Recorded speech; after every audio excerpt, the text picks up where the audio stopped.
He's trying to create a call to action. That's why you're here. What can you do tomorrow to create a call to action to add business to your business? That's the way it works. I'm going to jump beyond that. Let me tell you some things that a $100 million advertising agency told me that I never thought of. Duh.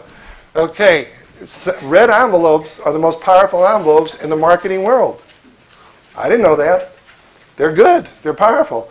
Longhand on a red envelope with a longhand address always gets beyond the secretary of the CEO or the gatekeeper because it's the psychology of red and the personal writing, because they think it's a wedding invitation and they're not going to open it up. Okay, all right. Don't tell anybody I told you that, though. It's just our secret of 100 people here. Okay, so longhand, don't put your company, don't look at be printed. If you really want to get somebody's attention, a red envelope will really get their attention. There are two reasons why a person reads your letter.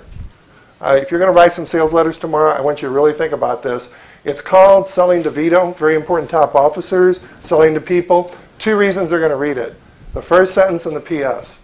The first sentence, if I own a company and you're asking for donations or whatever, you're going to read it if I tell you exactly what I'm about. If I say in my first sentence, I am not a salesman, and then spend the next 3 paragraphs selling you, where do you think that letter is going to go?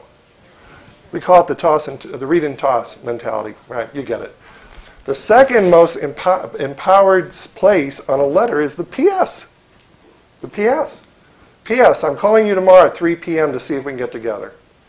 PS, I'm going to drop by in 3 days to see at 4 p.m. or 5 p.m. Tell your secretary to give me the best time. That's a call to action, and people will go from here down to here. That's where they go every time. It's really powerful. Have a hook. 14 things that go wrong in your company and one sure way to prevent them. An envelope teaser for mailing that sold a manual on internal auditing procedures. A special invitation to the hero of American business from a subscription letter for Inc. magazine. Can 193,750 millionaires be wrong? An envelope teaser for a subscription mailing for Financial World magazine. Dear friend, I'm fed up with the legal system. I want to change it. I think you do too. The lead paragraph of a fundraising letter. But think about it. The first letter, or the first hook that you give people is the psychological hook that makes people want to do business with you. It's about you and them and engaging them to want to go forward. Oh, I want to tell you one quick story. I sold jet planes to millionaires, and these are the jet planes I sold called the Visionaire.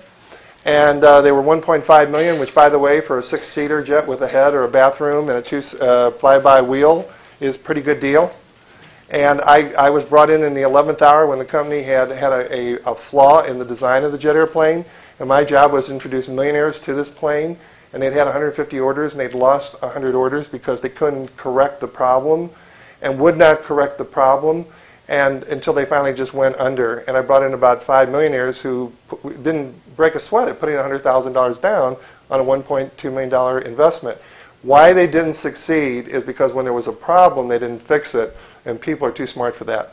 There was a yaw problem for you pilots where the thing was like going to the right, and it couldn't be corrected without slowing the airspeed or slowing the altitude. And they promised a higher plane and a faster plane, and they couldn't deliver. And it was called Visionaire, and they went out of business. And it went from 150 employees to Zippo.